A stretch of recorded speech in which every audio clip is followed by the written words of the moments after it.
Salam properti, salam Arebi. Dari kita, oleh kita, untuk semua.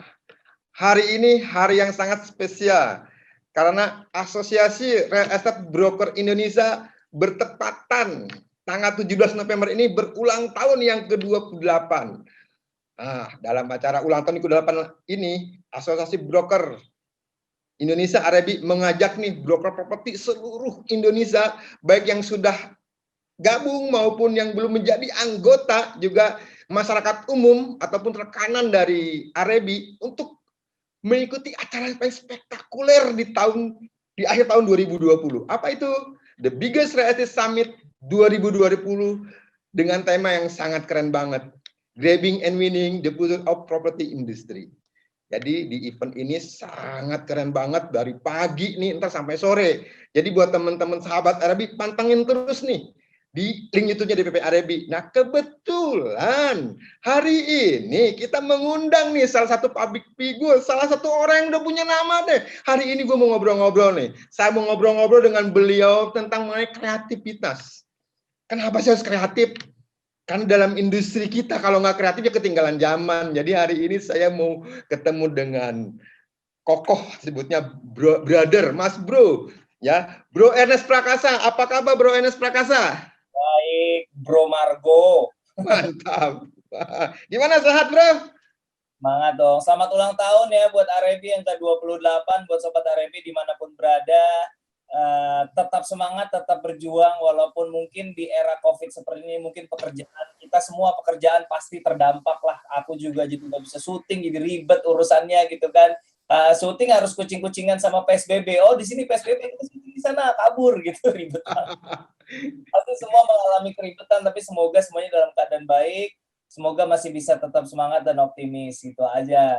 Amin, semangat dan optimis itu yang diutamakan. Jadi sebelum kita mau ngobrol-ngobrol dengan Bro Ernest nih, sedikit mau cerita tentang beliau nih. Siapa sih nggak kenal beliau? Jadi Bro Ernest Prakasa adalah sosok yang multi talenta. Sekali lagi multi talenta, tuh garis bawah itu di bot tuh sama kita tuh. Ia mulai dikenal sejak meraih peringkat ketiga loh. Ketiga ya Bro, bukan pertama ya. Di acara Suci ya. Stand Up Comedy Indonesia tahun 2011. Jadi 2011, sekarang 2020, udah 9 tahun ya. Ya, ini pengalamannya beliau nih ya, didiskriminasi sebagai keturunan Tionghoa ya, Bro ya. Jadi stand up-nya Bro Ernest tuh kesana nih ngalirnya nih, ya. Jadi materi-materi yang dia sampaikan ternyata cukup mengena juga ya. Nah, dari panggung stand up comedy ini, Bro Ernest itu masuk ke industri film nih, ya. Mengawali kiprahnya itu sebagai aktor, dan lalu naik lagi ya sebagai penulis dan sutradara. Gila ya, dari aktor, penulis, sutradara. Nah, film-filmnya ini harus nonton nih. Gue ingetin ya, nontonnya jangan streaming, nontonnya di bioskop bayar gitu loh ya. Hasil jangan dijiplak lah, hasil karya orang tuh. Kreativitas itu mahal sebenarnya ya. Nah, film-filmnya itu ya sebagai salah satu penggemar film juga udah nonton juga sih. Ada ngenes ya, itu cerita dia tuh. Terus ada juga Cek Toko Sebelah. Cek Toko Sebelah keren loh. Aku nonton 2 kali loh. 2 kali nonton nih. 2 kali di bioskop. Iya dong, di bioskop. Satu sama keluarga, satu lagi teman-teman kantor. Aku goyong nih, aku bagus nih film nih, gitu loh. Sudah menyumbang SPP anak saya. Amin. Terus ada susasinya. Ini susasinya juga bagus ya. Ini mungkin sering terjadi ya sebagai seorang entrepreneur atau sebagai orang yang sibuk. Jadi sama anaknya nggak jauh nih. Ini jadi komedi, ini genre komedi tapi menyentuh. Buat aku menyentuh loh. Pas setelah nonton film itu jadi liatin anak kita, Bro. Gue liatin anak gue udah gede juga ya. Yang menarik tuh gini, Bro. Banyak orang nggak sadar. Justru komedi itu membuat kita jadi bisa membahas isu-isu yang serius. Oh. Dengan kemasan komedi ini orang mencernanya gampang, orang menerimanya tuh nggak berat gitu, orang terhibur. Tapi sebenarnya di balik hiburan itu, aku pribadi punya message yang serius banget gitu di setiap filmnya gitu. Tapi karena kemasannya komedi, lantas tidak merasa kayak dikotbahin atau dinasehatin, ketawa-ketawa aja, tapi ketawa-ketawa, hopefully pas selesai nonton ada pesan yang nyangkut gitu. pesannya nyangkut banget, bukan nyangkut lagi, masuk ke dalam, Bro Ernest. Gila benar tuh filmnya kan. Lu bisa menciptakan seperti itu ya. Ini original banget. Terus ada film Mili and Mamet ya. Sebenarnya aku sih suka sama si Rangga dan Cinta gitu loh. Dian Sastrowardoyo ya, sama Nikola Saputra. Tapi ya nyambung ke situ juga ya. Tapi memang sesuatu tuh kayak si Kasih Mamet, aku lihat tuh never give up gitu loh. Dia membangun sesuatu tidak menyerah gitu loh. Ya itu keren tuh. Makanya buat sahabat Arebi nih yang sekarang nonton link YouTube ini boleh tuh kepoin dia punya film-filmnya tuh Bro Ernest tuh. Nah, yang terakhir kemarin aku nonton dengan istri nih ya. Istri agak kesinggung dikit nih Bro, istri gue. Imperfect ya. Jadi cinta dan timbangan udah gitu pas dia nonton film itu dia ikut olahraga sekarang. Kayak Jessica Mila pengen nurunin gitu kan. 2019 kan film yang terakhir itu. Nih 2020 ada rencana mau buat film lagi nggak, Bro Ernest? Kayaknya tahun ini off dulu, Bro, karena bioskopnya juga masih tanda tanya. Jadi mungkin baru nyutradarain film lagi tahun depan kayaknya. Tahun ini libur dulu kayaknya. Tadi Bro ngomong di awal tuh kayaknya kucing-kucingan nih PSBB. Kucing-kucingan seperti apa nih? Berarti kan harus kreativitas juga kucing-kucingannya ya? Ya, kemarin kita syuting Imperfect series. Jadi Imperfect series semacam apa ya, spin-off itu bahasa Indonesianya belum ada sayangnya. Jadi buat teman-teman yang nggak familiar sama istilah spin-off, biasanya spin-off itu adalah misalnya dalam suatu film ada satu karakternya yang dibikinin film sendiri gitu. Jadi bukan kalau sequel kan masih dengan same group of people. Kalau ini biasanya fokus karakternya bergeser. Dalam hal Imperfect, fokus karakter kita ada di kuartet cewek-cewek geng kosan ini si Enda sama Maria. Fokus kita di situ. Kita bikin serial untuk tayang di salah satu platform streaming nanti akhir tahun 12 episode. Nah, kemarin ya kita syuting yaitu salah satunya karena kita harus on and off karena PSBB, yang kedua juga kita syuting dengan protokol ketat, dengan tes yang rutin.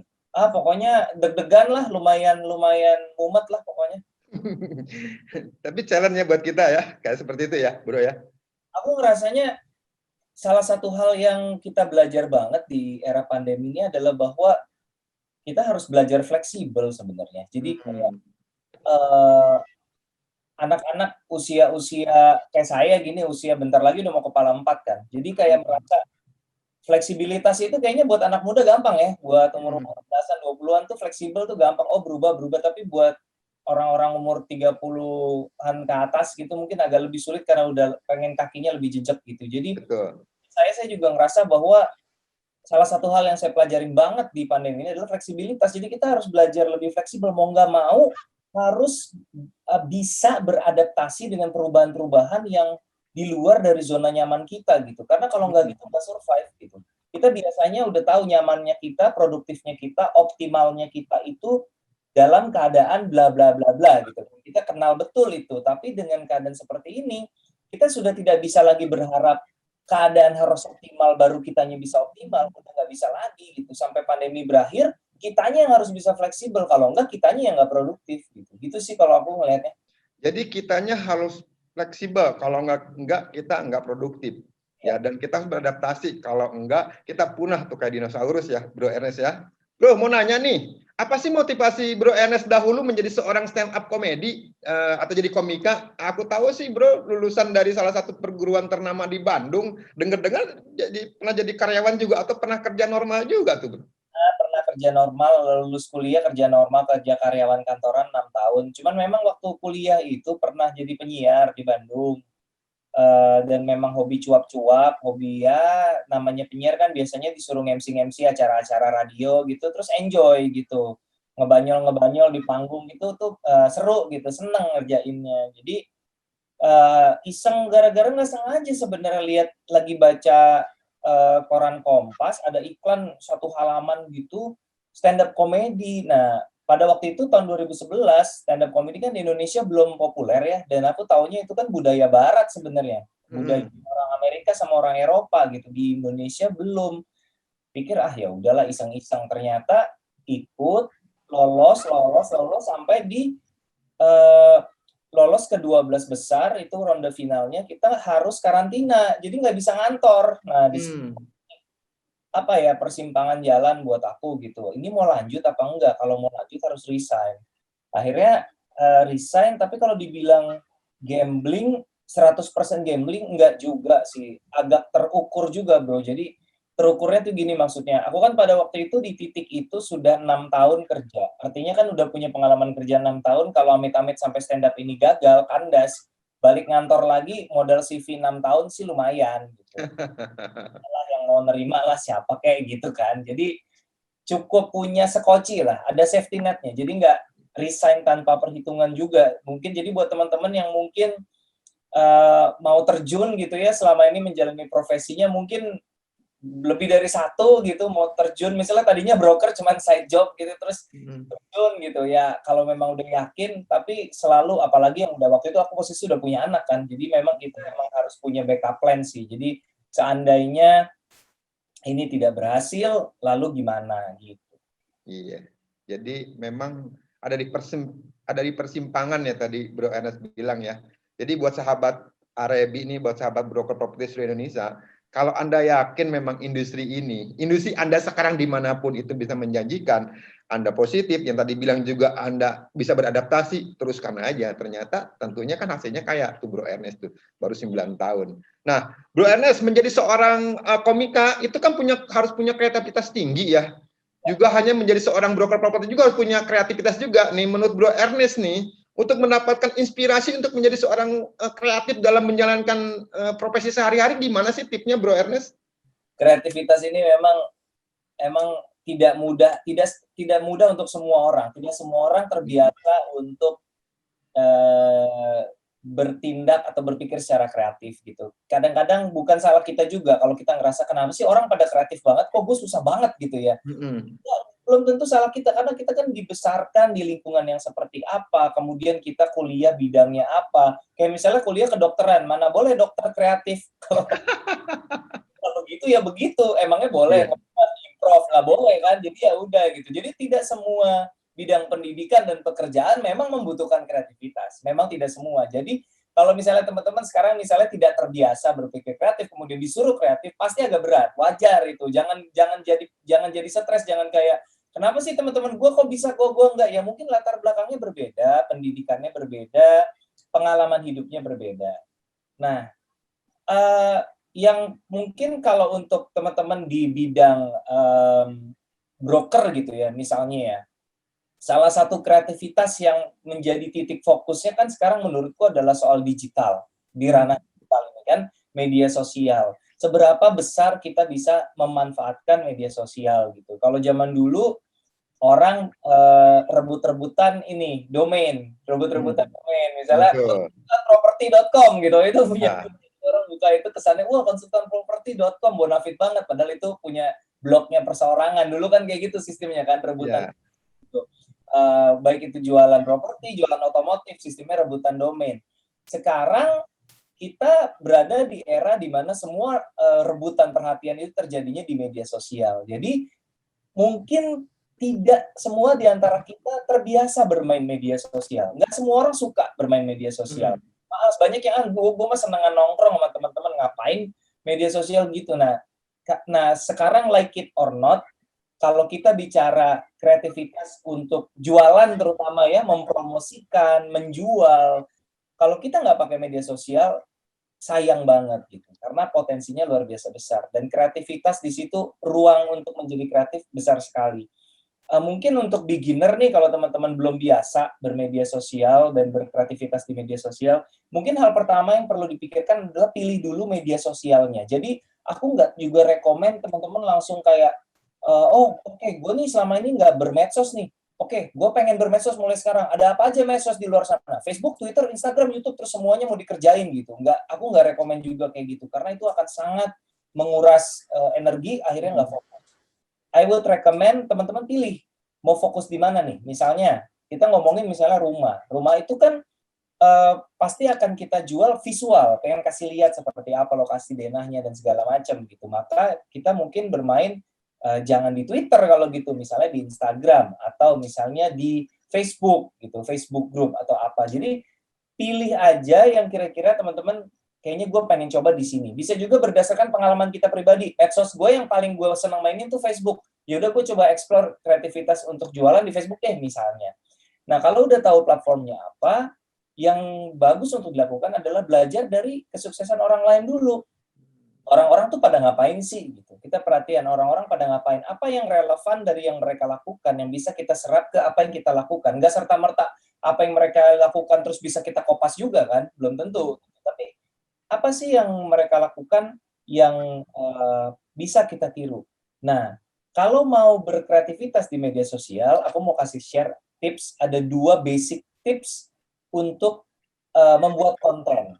Ini yang dasar banget buat teman-teman yang pemula yang nggak biasa bermedia sosial. Perhatikan 2 hal ini. Kita kan di media sosial ini kan pasti kan yang utamanya adalah kita kasih lihat gambar terus ada tulisannya, ya kan? Gambar dan caption. Jadi skill basic yang harus dipelajarin adalah basic fotografi dan basic menulis. Hmm. 2 hal yang mungkin asing buat banyak teman-teman, tapi di era seperti sekarang, di bidang yang teman-teman tekuni, menurutku itu wajib. Skill menulis. Teman-teman perlu ceritakan kenapa ini bagus tempatnya, kenapa properti ini menarik, apa keunggulannya. Kalau kita nggak terbiasa menulis, susah juga. Nggak setiap orang yang mau kita ceritain bisa tatap muka dan bisa telepon. Memangnya zaman dulu gitu. Sekarang kita harus bisa bercerita lewat caption, lewat tulisan di media sosial. Jadi menulis. Kita belum masuk ke foto ya. Menulis. Menulis itu yang bagus seperti apa? Kita mulai dari hal yang mendasar dulu deh. Kalau teman-teman baca buku, perhatikan, atau nggak usah buku, majalah, artikel apapun, perhatikan, mulai biasakan ejaan yang baik dan benar.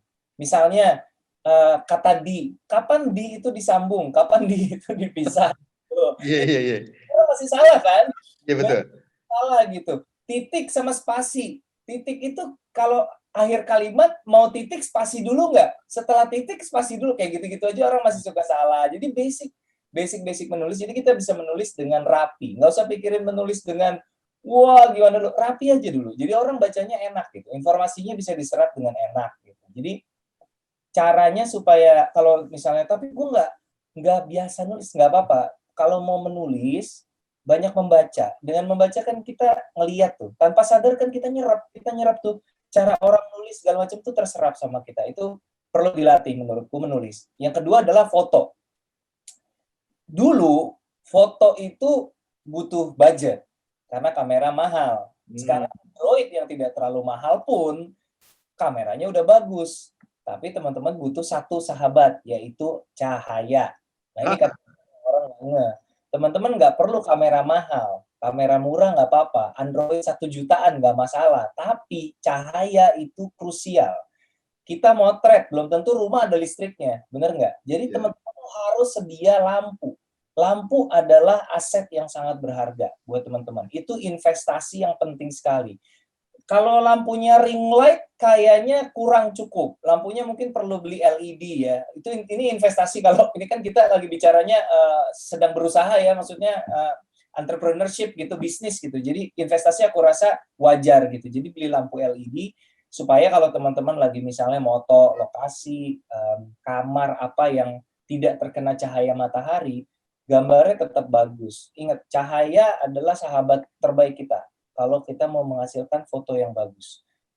Kalau gambarnya, kalau cahayanya kurang, susah. Kameranya, handphonenya harus mahal banget, baru bagus tuh foto. Kalau nggak pasti buram. Jadi 2 hal itu dulu deh kalau kita bicara. Tadi ditanyanya dikit, jawabnya panjang banget ya bro, sorry nih. Bagus. Jadi membuat kita, oh iya juga ya. Soalnya kadang-kadang, sorry Bro Ernest, yang kita pikirkan itu kadang-kadang nggak kepikiran juga sama kita. Ternyata dari orang lain dapat inputan. Jadi buat sahabat Arebi ini, tadi Bro Ernest bilang gitu loh. Tadi berkali-kali digita gitu. Sebagai seorang broker atau sebagai orang entrepreneur, pakai itu digita gitu. Apalagi sekarang digita itu platformnya banyak banget kan. Bisa pilih senangnya di mana, boleh di Facebook-nya, boleh di IG-nya, atau boleh di YouTube-nya. Di mana aja boleh, yang penting Anda punya feel ya. Tadi platformnya kelupaan satu tuh, TikTok. Siapa tahu ada yang passionnya joget aja di TikTok. Iya. Tahu viral ya kan? Iya bener bro. TikTok ternyata aku baca tuh 2016 nih udah sorry ya, udah 800 juta diunduh gitu seluruh dunia. Di Indonesia ini sekitar 170 juta. Jadi itu suatu market yang sangat keren banget ya bro ya. Betul. Cuma memang secara volume, secara populasi besar sekali. Secara daya beli kalau untuk rumah aku nggak yakin karena banyak kan bocil di situ, bocah cilik yang main di situ. Gitu. Alay. Tapi memang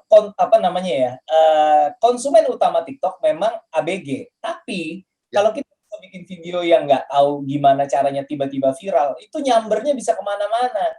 Coba teman-teman pernah nggak ngalamin di WhatsApp grup, di forward video viral dari TikTok? Pasti pernah kan? Ada agen properti yang viral di TikTok gara-gara selalu joget sambil nge-review rumah pakai kostum Doraemon. Nggak tahu ya, ini ngasal aja, jangan ditiru. Ini kreativitas kan? Apapun ya. Kalau sampai siapa tahu viral, itu bisa nyambernya bisa kemana-mana gitu.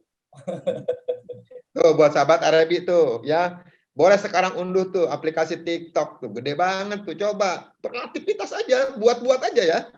Ya, biar terbuka wawasannya, terutama buat angkatan-angkatan yang sepantaran umur-umur 30-40 ke atas nih, kayaknya mengeksplor sesuatu yang baru pasti lebih challenging pasti. Tapi ya mau nggak mau harus, mau nggak mau. 30-40 ke atas, yang terutama yang 40 ke atas nih Bro Ernest, yang kolonial ya. Tadi tertarik loh Bro, you bilang kita perlu menulis gitu loh. Nah di ujung menulis itu bagaimana supaya kita bisa menulis, ternyata kita juga harus sering membaca nih. Kadang-kadang nih kita nih, apalagi broker properti, orang-orang sales nih terutama tuh pengen jualan aja gitu. Sebenarnya membaca itu kan menambah ilmu, wawasan gitu kan. Tadi sambil membaca tentu akan ikutin bisa menulis tuh. Tadi yang tadi Bro Ernest bilang tuh, ada hal yang sepele ternyata itu perlu diperhatikan juga. Karena ada istilah nih Bro, bisa karena terbiasa kali ya Bro ya. Dan supaya sekali gebuk dapat 2 nyamuk, baca bukunya buku-buku yang membantu wawasan kita dalam profesi kita. Misalnya buku tentang strategi digital atau buku tentang sales gitu kan, atau buku tentang marketing. Jadi sambil menambah ilmu, sambil kita terbiasa untuk, karena gini, di sosial media kita nggak bisa belajar nulis yang benar karena sosial media itu nulisnya sembarangan gitu. Kita sekarang terbiasa membaca tulisan di feed orang gitu, belum tentu semua yang kita follow captionnya serapi Dewi Lestari gitu kan, yang panjang rapi gitu. Masalahnya kita perlu, kecuali teman-teman udah terbiasa nulis nggak ada masalah, tapi kalau kita bicara konteksnya teman-teman yang belum terbiasa menulis dan nggak suka menulis dan perlu melatih diri untuk menulis, maka perlu melatih diri untuk membaca. Jadi baca aja buku-buku yang berhubungan sama bidangnya teman-teman yang tertarik apa gitu, atau misalnya yang berhubungan dengan hobi juga boleh baca buku tentang ternak lele. Misalnya ada temanku sutradara film sekarang iseng-iseng ternak lele, ternyata ini sukses dia. Jadi alih profesi apa job tambahan tuh sutradara tuh Bro? Sebelah rumah dia ada tanah kosong di sebelah rumah, isinya ini semua kayak ember-ember gede gitu. Oh, iya. Lagi begini ya kreativitas ya. Jadi ada lahan kosong dimanfaatkan ya Bro ya. Tadi juga Bro Eres bicara mengenai fotografi ya. Fotografi itu handphone tuh nggak perlu mahal, nggak yang perlu resolusinya tinggi. Ternyata salah satu ya, sahabat fotografi itu cahaya ya. Aku baru kebuka, oh cahaya. Jadi memang pencahayaan lah ya. Jadi itu penting juga ya. Jadi sebenarnya cahaya itu ya salah satu hal juga kalau kita kembali ke broker properti mungkin ya. Cahaya itu adalah input masukan ya buat kita tuh selalu berkreativitas ya. Jadi terang nih, terang dalam arti kata dengan adanya foto tuh ada cahayanya oke, supaya si properti itu semenarik mungkin. Tentunya kalau menarik mungkin banyak orang lihat, dari tujuh banyak orang lihat tentunya kan kemungkinan probabilitas untuk terjualnya semakin gede. Ujung-ujungnya Bro, kita dapat komisi tuh Bro. Betul, kalau mau datang ngambil foto usahakan ketika hari sedang terang, jangan datang sore-sore jam-jam 5 gitu, apalagi malam ya, nggak mungkin fotonya tambah hancur. Datang ketika hari sedang terang, cahayanya dimaksimalkan gitu. Tuh, ada waktu-waktunya tertentu. Bro, saat ini kan Bro Enes tuh menjadi penulis dan sutradara film nih, ya kan saat ini ya. Bagaimana sih sejarahnya Bro Enes tuh masuk ke dunia perfilman gitu kan? Dan misi apa sih Bro Enes memiliki melalui film-film yang Bro Enes buat, misinya seperti apa sih Bro? Sebenarnya kalau kecebur ke film, jadi gini Bro, prinsip hidup saya tuh sebenarnya dari dulu tuh sederhana, nggak pernah punya ambisi, nggak pernah punya cita-cita. Kalau sekarang ditanya apalagi cita-citanya juga nggak tahu gitu. Sederhana bahwa pokoknya saya mah kalau ada kesempatan, saya maksimalkan semaksimal mungkin. Saya percaya kesempatan tuh datangnya dari Tuhan, itu adalah tugas kita buat membuktikan diri atau memaksimalkan kesempatan itu jangan disia-siakan gitu. Jadi ketika saya dapat peluang di stand up, saya maksimalkan. Dari stand up diajak main film, awalnya aktor dulu. Saya maksimalkan sebisa saya berikan semua yang saya bisa, baru dipercaya, ditantang menjadi sutradara. Saya bilang nggak sanggup, saya bukan sutradara, saya nggak sekolah film, saya hanya pemain film. Cobain dulu, kata produser saya percaya kamu bisa. Ya udah, cobain. Ternyata ya walaupun terseok-seok di awal pasti, karena menyutradarai film itu hal yang sangat rumit, tapi ya sampai sekarang masih bertahan. Jadi kalau buat saya sih prinsipnya yang penting kalau ada peluang itu kita mengupayakan yang terbaik gitu, karena kita nggak pernah tahu kesempatan yang kita dapat saat itu tuh mungkin kelihatannya tidak besar, tapi kita nggak pernah tahu kalau kita melakukan yang terbaik di situ, nah kesempatan apa lagi yang akan terbuka berikutnya, kadang-kadang gitu sih gitu. Jadi ketika saya dikasih kesempatan nih sutradara film, saya juga nggak mimpi jauh-jauh gitu, wah ini adalah pintu gerbang saya menuju sutradara papan atas Indonesia, nggak gitu, nggak mikir ke situ jauh-jauh, pokoknya mikir oke, ini dikasih kepercayaan jadi sutradara, ini beban yang berat karena bikin film itu nggak murah, mungkin total satu proyek film itu ya 3 miliar itu udah paling murah kali ya, kurang lebih. Jadi ini uang yang nggak sedikit gitu, dipercayakan ke saya untuk saya bikin film gitu. Jadi gimana caranya saya melakukan yang terbaik yang saya bisa. Kadang-kadang kita tuh dapat kesempatan, terus kita merasa kesempatan ini mah proyek kecil lah gitu ya kadang-kadang ya, ini mah proyek kecil lah, siapa sih yang akan perhatiin gitu. Padahal kita nggak pernah tahu kalau kita 100%, 110% di situ siapa yang akan menotis, siapa yang akan orang yang ternyata terkesan dan membawa kita kepada level berikutnya, ternyata kita nggak pernah tahu gitu. Itu aja sih kalau dari aku. Jadi sekarang di film kenapa kecebur terus lanjut, karena aku ngerasa film ini sebagai sebuah karya seni yang punya power yang dahsyat. Tadi kan Bro juga udah cerita kan, maksudnya bisa sampai kesan yang kita dapat tuh bertahan sampai bertahun-tahun gitu. Apa yang kita tonton itu. Jadi itu kekuatan itu sulit ditandingi oleh karya seni lain menurutku. Daya jangkau bisa sampai jutaan orang, terus kekuatannya bisa sampai sekuat itu tuh, itu bukan hal yang mudah ditandingi oleh karya seni lain. Itulah kenapa saya suka sekali mengerjakannya, karena dampaknya itu bagus banget, luas banget. Jadi merasa bahwa kita capek tapi efeknya tuh banyak manfaat buat orang gitulah kira-kira. Kita capek, tapi manfaatnya banyak buat orang. Itulah manusia yang keren. Nggak munafik ya, buat kita juga. Tapi buat aku pribadi, kalau hanya buat kita, aku kayak ada yang kurang gitu. Tapi kalau bisa menyenangkan orang lain, pasti 2000% pasti ada kebahagiaan yang lebih, pasti. Baik itu misalnya nggak usah orang yang jauh-jauh deh, kita mulai dari orang terdekat aja dulu misalnya. Keren, jadi quote tuh, bagus tuh. Bisa bermanfaat buat orang. Tadi Bro bicara peluang dan kesempatan ya. Jadi kalau ada peluang, ada kesempatan, why not kerjain aja gitu loh, ya kan? Selama itu tidak melanggar hukum, selama itu tidak melanggar etika, selama itu tidak menyakiti orang, kalau ada peluang yang halal, yang bagus, bisa jadi itu peluang yang bisa membawa kita ke tempat yang lebih tinggi. Kita nggak pernah tahu gitu kalau nggak dicoba gitu sih. Oke. Bro, ini mayoritas film yang dibuat oleh Bro Ernest itu sendiri, bagaimana sih proses kreatifnya dalam menulis sebuah skenario-nya untuk menghasilkan film yang orisinil gitu loh, Bro Ernest? Gimana tuh bisa bikin seperti itunya prosesnya? Proses kreatifnya lah. Kalau aku pribadi, supaya bisa orisinil sebenarnya berusaha untuk tidak terlalu mengacu kepada karya orang gitu. Jadi misalnya kita mau bikin cerita, coba fokus sama diri sendiri aja. Lu mau ngomong apa sih? Lu pengen cerita apa sih? Apa sih yang meresahkan dirimu sehingga ada sesuatu yang pengen disampaikan gitu. Jadi dengan berfokus pada diri sendiri, saya bisa mengeluarkan ide-ide atau keresahan-keresahan yang pengen deh ngomongin soal beauty standard perempuan yang nggak masuk akal di layar lebar gitu. Pengen deh ngomongin soal orang tua yang sibuk dan merasa kalau udah nyekolahin anak mahal, ngasih gadget mahal, lantas itu cukup gitu. Pengen deh ngomongin soal ini di film gitu. Jadi fokus sama kita, aku pribadi fokus ke aku sendiri. Aku pengen ngomong apa gitu. Sehingga mungkin buat orang ketika menikmati karyanya terasa original karena bukan berusaha untuk pengen bikin kayak ini, enggak. Jadi fokus sama keresahan atau kejujuran kita mau ngomong apa. Salah satunya yang itu ya, yang film pertama ya, menceritakan tentang dirinya ya, keresahan tentang dirinya, karena ada apa bully. Itu sih yang paling ini sih. Yang paling ngenes ya. Oke.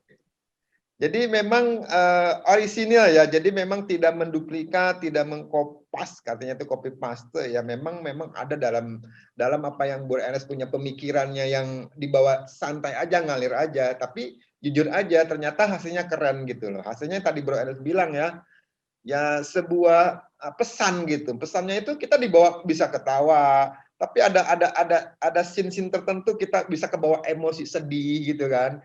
Itu kalau menurut aku tuh keren banget gitu loh. Ya Bro Ernest bisa membawa gitu si penonton tuh masuk ke dalam itu isi cerita dan satu hal lagi buat kita gitu loh. Masih membekas gitu loh. Siapa sih sekarang yang nggak bilang kalau kita sorry ya Bro ya, kalau kita misalnya sebagai broker properti ini buat sahabat Arabi ya, kalau ada pembeli nanya gitu kan, oh mahal, oh begini, kita ngomong kayak situ punya nih, cek toko sebelah gitu kan. Jadi itu jadi ke bawah cek toko sebelah gitu. Keren. Nah nih ini kan Bro Ernest nih menurut Bro Ernest nih apa sih karakteristik dasar ya bagi semua entrepreneur, karena kan sebagai broker properti atau agent properti ini buat sahabat Arabi di sini ya, sebagai seorang entrepreneur termasuk profesi agent properti ya, sebagai entrepreneur tuh untuk dapat memiliki kreativitas apa sih karakteristiknya seperti apa sih Bro Ernest untuk sebagai broker properti gitu. Bagaimana mengelola dan terus mendorong supaya sebagai seorang broker properti atau seorang entrepreneur ya untuk selalu produktivitas Bro Ernest. Yang paling esensial itu menurutku supaya bisa selalu produktif, selalu konsisten berkarya, yang paling penting banget adalah apapun bidang kita harus suka sama apa yang kita lakukan. Itu dulu. Kalau motivasinya pure hanya cari duit doang, berat, Pak. Kita harus enjoy. Itu yang krusial menurutku. Enjoy nggak jualan? Enjoy nggak mengerjakan pekerjaan yang teman-teman kerjakan, apapun itu pekerjaannya? Enjoy atau enggak? Kalau ini nggak berarti 100% semua yang dikerjakan menyenangkan, namanya pekerjaan mana mungkin, pasti ada susahnya, ada senangnya ya kan, tapi ada enjoyment-nya di situ, ada rasa misalnya jualan gitu, ketika berusahanya tuh setengah mati, tapi begitu close deal happy banget. Nah, rasa happy itu yang bikin kita pengen berjuang lagi dan lagi gitu. Itu kan tetap ada enjoyment-nya, suka sama proses dan hasilnya. Kalau kita tidak bisa menyukai sama sekali apa yang kita kerjakan, itu menurutku susah banget sih. Kita harus nyari apa yang kita suka, karena energi untuk terus-menerus produktif dan konsisten dan segala macam itu menurutku yang terbesar bersumber dari kesukaan terhadap apa yang kita lakukan. Kalau kita pure hanya rutinitas, ya susah gitu untuk bisa berkembang gitu. Jadi mungkin teman-teman renungkan lagi, yakin nggak nih sama bidang yang dikerjain? Suka nggak sama bidang yang dikerjain? Kalau misalnya enggak, ya mungkin dievaluasi lagi pekerjaannya. Gitu sih kalau menurutku. Jadi suka, happy, senang mengerjakannya, ntar hasilnya akan mengikutin ya Bro ya.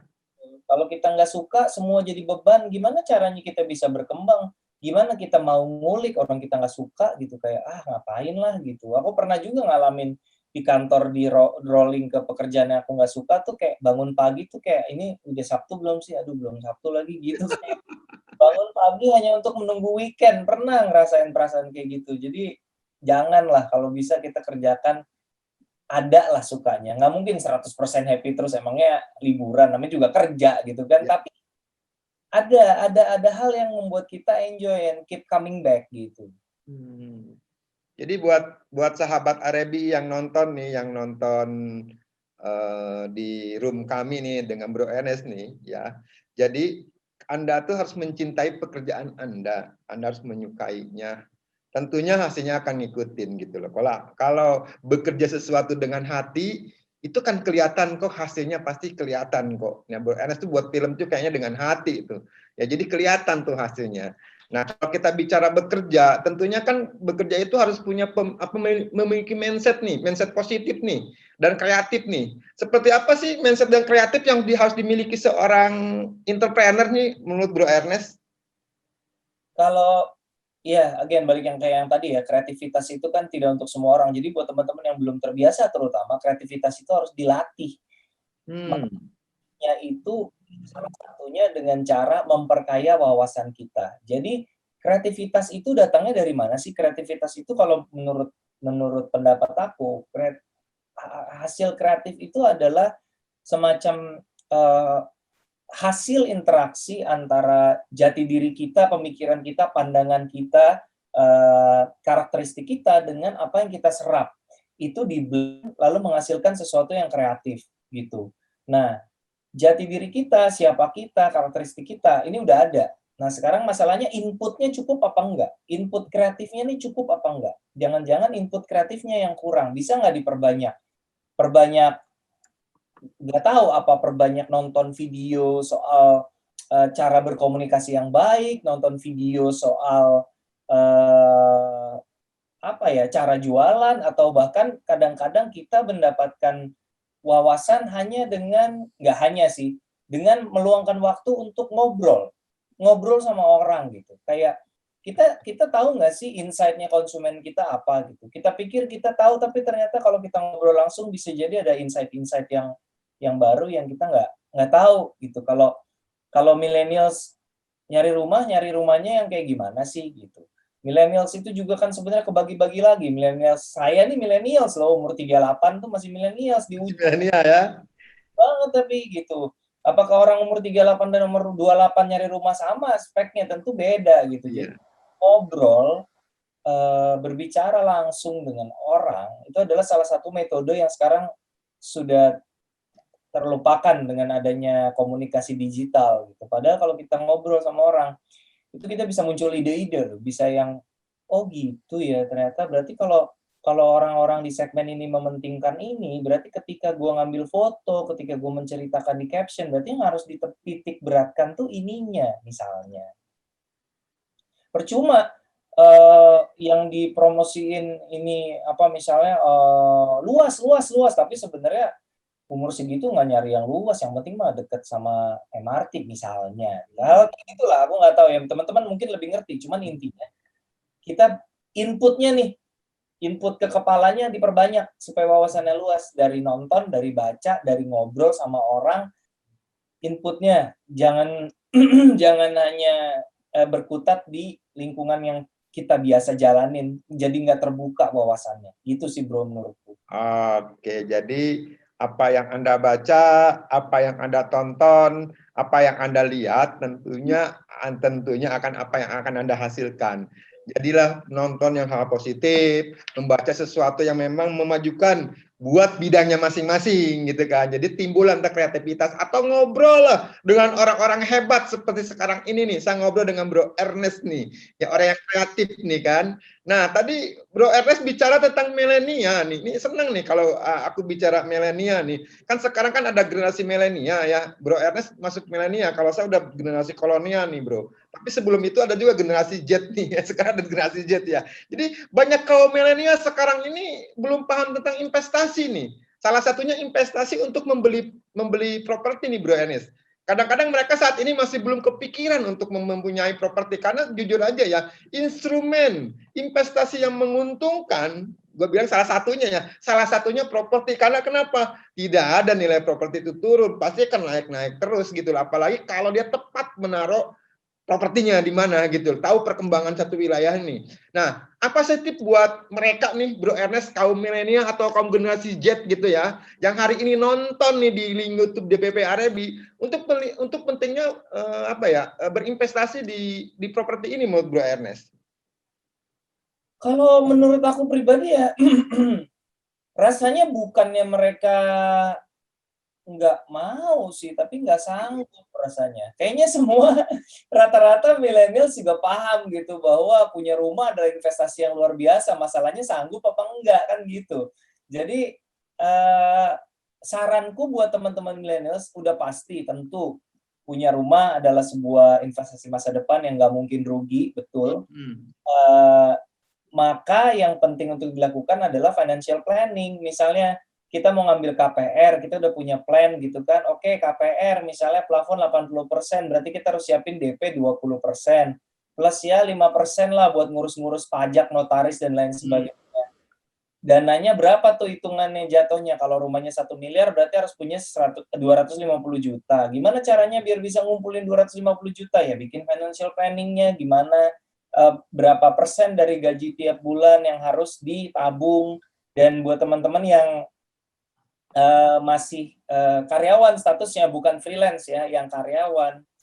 Kalau dari pengalaman aku adalah nabung itu harus duluan. Kalau nabung belakangan nggak akan ada sisanya gajinya gitu. Aku pernah jadi karyawan 6 tahun, jadi nabung itu adalah ketika kita baru terima gaji, gitu. Itu baru nabung. Kan konon kan konon kan di financial planning itu, aku share aja buat simple buat teman-teman yang belum pernah dengar gitu, di financial planning itu ada prinsip 10, 20, 30, 40. Gimana tuh? 10% untuk sosial, keagamaan, zakat, perpuluhan, apapun itu.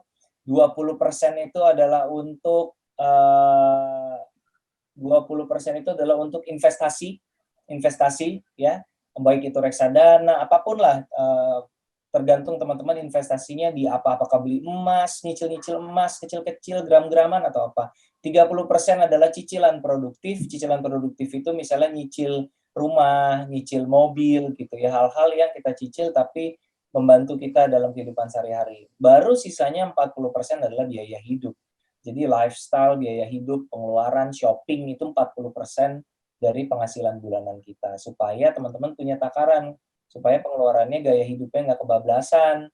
Jangan sampai gaya hidup sama penghasilan tidak proporsional gitu. Karena pengen ngejar gaya hidup orang, nggak mau kalah sama orang-orang di Instagram, jangan juga. Gitu. Ngapain lah. Jadi buat kaum milenial atau generasi Z juga sekarang harus terbuka juga untuk financial planning-nya ya, Ko Ernest ya, Bro Ernest ya. Menurutku itu penting kok, teman-teman, aku juga kan jadi brand ambassador salah satu bank, terus kita sering ngomongin soal financial planning ke anak muda. Memang salah satu yang aku dapat adalah anak-anak muda ini, terutama Gen Z ya, atau milenial yang di ujung-ujung ini, ujung sebelah sana tapi bukan ujung saya, itu financial planning itu urusan nanti-nanti gitu. Itu ntar lah kalau gue udah mapan baru gue bikin financial planning. Padahal kan financial planning itu macam-macam. Ada yang jangka pendek, jangka menengah, jangka panjang gitu. Siapapun bisa melakukan financial planning dan itu penting gitu. Financial planning is very important. Dan jangan mikir kalau gue harus punya duit banyak baru bisa financial planning. Ya enggak dong. Financial planning proporsional aja. Kalau misalnya nabung, gue pernah nabung sebulan 240.000 gitu rutin, ya nggak apa-apa, yang penting kan nabung gitu. Jadi habitnya dibiasain gitu. Kalau sudah terbiasa, jumlahnya naik lebih gampang. Oke. Jadi mungkin di sini juga yang nonton nih Bro Ernest nih, ada developer nih. Mungkin karena kalau kita bicara properti kan ruang lingkupnya luas ya. Ya ada perbankan juga. Ya kalau bicara properti ada developer. Ini buat developer nih kalau mau menyasar kaum milenial nih, cara yang mereka sanggup apa enggak. Jadi mungkin harganya yang tinggi-tinggi kali ya supaya mereka sanggup ya. Ya, aku sekarang gini, menurutku memang terutama buat developer ya, udah harus aware. Tapi aku rasa tanpa aku ngomong gini, mereka juga, developer itu pintar-pintar sih. Mereka bisa menangkap tren dengan sangat peka gitu. Kayak sekarang kan orang itu kan healthy lifestyle. Jadi yang diutamakan kalau kita udah bicara healthy lifestyle nih, beda lagi nih yang dijadikan prioritas nih. Sirkulasi udara, area hijau di dalam rumah ya, bukan area hijau di RPH gitu, area hijau di dalam rumah, sirkulasi udara seperti apa, cahaya matahari yang masuk seperti apa, itu kayak gitu-gitu tuh buat Gen Z, millennials itu diperhatiin. Dulu mungkin orang angkatan-angkatan di atasnya nggak merhatiin kayak gituan gitu, tapi sekarang jadi penting karena orang udah aware sama kesehatan, orang mau olahraga di rumah dan lain sebagainya, hal-hal seperti itu menjadi penting. Kayak gitu-gitu, tapi developer biasanya sih kayak gitu udah nangkep dengan cepat lah tren-tren kayak gitu, mereka pinter kok. Jadi buat developer nih, ini generasi milenial atau generasi Z ini cukup gede banget, jadi banyak banget, bukan banyak ininya ya. Cita demografi kita tuh untuk kaum itu tuh cukup bagus. Ada yang ya bayangin aja orang yang lahir tahun 82 kayak saya sama orang yang lahir tahun 92, dua-duanya milenial gitu. Cuman yang satu begitu masuk SD Orba udah tumbang gitu. Pasti hidupnya beda banget sama saya gitu. Gitu ya. Oke. 10 tahun membawa cukup banyak perubahan sih. Dia begitu dia kalau saya lahir 82, saya baru mengenyam internet tuh ketika kuliah gitu. Kalau lahir tahun 92 kan begitu dia masuk SD, jalan dikit udah mulai ada internet gitu. Jadi beda banget hidupnya pasti, habitnya beda, pola pikirnya beda. Oke, hidupnya beda, pola pikirnya juga beda. Oke, Bro Ernest, kita tahu nih Bro Ernest, negara Indonesia ini kekurangan entrepreneur ya. Jadi mereka yang, sorry nih buat mereka yang baru lulus atau yang masih kuliah gitu kan, mau lulus gitu kan, mereka pengennya tuh mencari pekerjaan yang istilahnya tuh zona nyaman lah. Gue dapat lulus, nyari lamaran, dapat gaji gitu kan. Nah, atas dasar tersebut nih, Bro Ernest nih, saya mau ngajak nih buat teman-teman yang nonton di link YouTube-nya DPP Arebi ini ya. Jadi bagaimana sih Bro Ernest bisa memberikan gambaran ke mereka ya, bahwa jadi seorang entrepreneur itu lebih menjanjikan. Jadi kayak Bro Ernest kan seorang entrepreneur juga nih, mungkin Bro Ernest di industri perfilman ya. Nah, salah satunya menjanjikan itu selain jadi di industri Bro Ernest, salah satunya jadi broker properti juga gitu, jadi agent properti ya buat sahabat Arebi yang udah terjun, keren lah. Kalian cocok ada di industri ini ya. Yang mempunyai, karena kenapa? Karena broker properti itu punya penghasilan itu tak terbatas gitu loh. Tak terbatas. Jadi kalau kita ngejual semakin gede itu nilai menjual satu properti kan semakin gede juga komisinya. Dan satu hal lagi gitu kan, generasi milenial sekarang juga kan pengennya waktunya fleksibel, dan di broker properti juga waktunya fleksibel gitu loh. Anda yang atur sendiri. Nah, bagaimana sih Bro Eres mengajak mereka tuh yang nonton hari ini atau yang lihat YouTube ini untuk jadi seorang entrepreneur ya? Ajak Bro Eres di industri apapun ya mungkin ya. Terutama nih yang sekarang kan kita lagi ada di industri properti ya gitu kan, bisa jadi broker properti Bro Ernest gitu loh. Iya. Jadi kalau menurut aku, memang kita nggak bisa juga 100% bilang pasti hidup akan lebih enak kalau entrepreneur, nggak juga, plus minus lah ya. Kalau jadi karyawan ya lebih terjamin. Mungkin ada teman-teman yang gue nggak mau pusing bikin usaha sendiri, gue mau kerja aja gitu, nggak masalah juga. Cuman dari pengalaman saya, menjadi entrepreneur itu salah satu keunggulan yang sulit ditandingi dengan menjadi karyawan. Walaupun semuanya pasti ada plus minusnya pasti, tapi satu hal yang buat aku sangat krusial dari menjadi entrepreneur atau menjadi in my case entrepreneur di bidang seni ya, tapi sama juga broker properti juga sama, yaitu adalah keleluasaan mengatur waktu. Keleluasaan mengatur waktu, teman-teman, adalah aset atau kemewahan yang paling tinggi menurutku. Karena apa aset harta paling berharga kayak yang aku bilang di film Susah Sinyal kan, harta kita yang paling berharga apa sih? Yang bisa kita kasih buat keluarga kita apa sih? Duit, waktu lah. Waktu adalah harta kita yang paling berharga. Kita nggak akan bisa beli waktu berapapun duit kita gitu. Jadi buat aku keleluasaan mengatur waktu adalah kemewahan yang luar biasa. Itu salah satu alasan kenapa aku senang mengerjakan profesi sebagai seniman gitu ya, entrepreneur, karena buat aku jadi bisa ngatur waktu. Kalau misalnya lagi pengen liburan, aku bilang sama manajerku, gue nggak mau ada job dulu ya seminggu ini, gue mau liburan dulu lah, capek misalnya gitu. Jadi keleluasaan mengatur waktu itu tidak dimiliki oleh karyawan kantoran. Jadi ada plus minusnya nih. Tapi plus yang paling mutlak menurut aku pribadi adalah menjadi entrepreneur, baik itu seniman, komedian, filmmaker, sampai broker real estate sama juga, punya kebebasan mengatur waktu. Kalau pengen gaspol kerja kayak orang gila gitu ya silakan. Tapi kalau misalnya lagi pengen, aduh anak gue lagi libur sekolah nih, mumpung lagi libur sekolah, gue break dulu lah, berapa hari lah jalan-jalan lah. Ya bisa juga gitu, nggak ada yang ngatur juga kan. Itu adalah sebuah, apalagi buat teman-teman yang nanti berkeluarga ya, itu asik banget sih. Kayak gitu tuh asik banget. Karena aku juga pernah ngalamin 6 tahun jadi karyawan, mau liburan harus ngumpulin cuti dulu gitu. Aduh, ini jatah cuti, liburnya mau ngambilnya seminggu, jatah cuti tinggal 3 hari kayak gitu-gitu kan. Tahu lah rasanya lah gimana lah. Jadi ya itu sih menurutku mengatur waktu, kebebasan mengatur waktu adalah kemewahan yang luar biasa buat aku itu. Kebebasan mengatur waktu, kemewahan yang luar biasa ya. Jadi kita sama-sama nih di Bu Ernest, saya, teman-teman sahabat Arebi ataupun yang nonton, kita kan sama-sama punya waktu sehari 24 jam. Bagaimana kita mengolahnya ya. Selama 24 jam itu kita bisa bagi-bagi nih. Ada yang buat tidur, bisa buat kerja atau buat main gitu kan.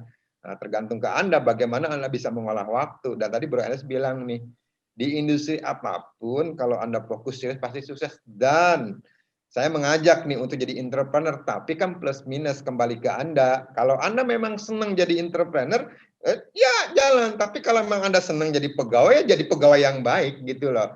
Ya plus minus, tapi satu hal yang saya bilang nih buat sahabat Arebi nih, di dalam industri apapun, di dalam tempat apapun, Anda tuh harus punya kontribusi gitu kan. Di dalam industri broker properti ya kontribusinya terhadap perusahaan.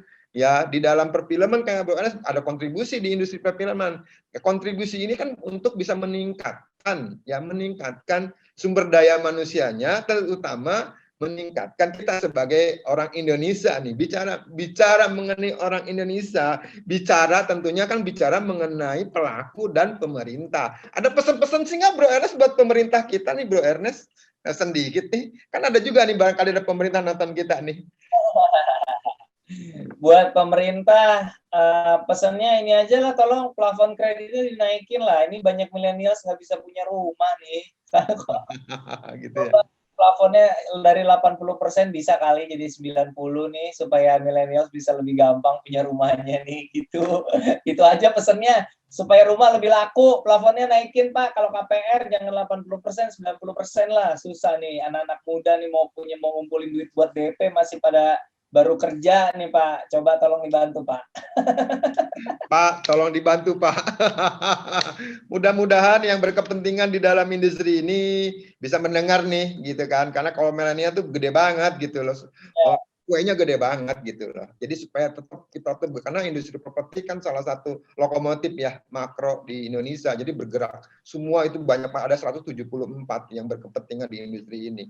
Bro Ernest, thank you loh, udah hampir sejam kita ngobrol-ngobrol mengenai kreativitas entrepreneur ya. Jadi tadi banyak hal yang kita banyak ilmu yang Bro bisa disampaikan nih buat sahabat Arebi. Tetap stay tune ya di linknya YouTube DPP Arebi, karena memang acara ini tuh dari pagi nih tadi nih sampai ntar sore gitu kan. Ntar nih habis ini nih jangan juga pagi juga nih, tetap nih silakan ambil kopi, silakan ambil minuman ya, tapi tetap stay di sini. Karena kenapa? Kita juga akan bagi-bagiin ini nih, bagi-bagiin apa? Door prize nih ya, yang udah daftar nih, siap-siap aja, pantangin terus. Dan lagi ntar ada di habis siang nih di atas jam 1 kita ada main talk show nih, ada beberapa pembicara hebat, ada pembicara yang memang ada di industri ini ya. Antara lain saya bacain ya, ada Pak Hendro Gondokusumo, itu dia wakil ketua umum di bidang properti di Kadin gitu. Dan ada juga Pak Budiarsa Sastrawinata ya, itu presiden VIAPSI ya. Jadi manajing direktur Ciputra Group, ada Pak Toto Lusida, ketua umum Ray, terus ada Pak Lukas Bong nih. Pak Lukas Bong ini yang punya hajat nih sebagai ketua umum Arebinya gitu kan. Dan dimoderasi sama siapa? Dimoderasi sama Pak Handoko Winyowargo nih, maestro consulting, siapa yang kenal beliau. Jadi buat sahabat Arebi tetap jangan pindahin channelnya. Hari ini ada hari Arebi Day ya, jadi tetap. Dan di akhir acara entar ada door prize yang sangat menarik. Door prize-nya ada motor, ada handphone, ada logam mulia. Pantangin terus. Dan tadi Bro Ernest sebenarnya bukan ke sana sih. Tadi Bro Ernest bisa ngasih insight, masukan kreativitas, kita fokus, kita harus benar-benar cinta terhadap kerjaan kita, ada kesempatan, ada peluang banyak banget, gile bener. Di dalam industri ini, di dalam semua di industri properti ya, peluang tuh sangat gede banget. Dan kita juga berdoa nih Bro Ernest nih, semoga pandemi ini, COVID ini cepat berlalu. Jadi Bro Ernest juga ntar kalau syuting nggak kucing-kucingan ya. Kan sekarang udah masa PSBB-nya udah mudah-mudahan udah nggak transisi lagi, udah normal lagi ya. Jadi kita udah bisa bergerak lagi, berkreativitas lagi Bro Ernest gitu ya. Bro Ernest, thank you loh atas waktunya untuk ngobrol-ngobrol dengan kita, untuk bicara-bicara dengan kita. Sekali lagi dong Bro Ernest, ucapin ulang tahun dong buat kita, buat sahabat Arebi Bro Ernest. Thank you banget teman-teman sahabat Arebi, selamat ulang tahun yang ke-28. Ulang tahun yang cukup unik ya, karena kita menghadapi tahun yang berat buat semua orang, bukan buat kita doang yang ada di sini, tapi buat semua orang di sana. Bahkan ada banyak industri yang terdampak lebih buruk mungkin daripada properti dan film seperti kita di sini gitu. Jadi ada banyak hal yang patut kita sayangkan, tapi saat yang bersamaan tetap ada banyak hal yang patut kita syukuri. Jadi tetap optimis, tetap semangat, semoga menyongsong 2021 yang lebih baik daripada tahun yang sangat berat ini. Good luck buat semuanya. Thank you banget Bro Margo dan semua teman-teman di Arebi. Sampai ketemu di acara yang berikutnya. Dadah. Dadah, thank you Bro Ernest. Salam properti, salam Arebi dari kita, oleh kita, untuk semua. Thank you Bro Ernest. Sukses buat Bro Ernest juga. Sip, thank you.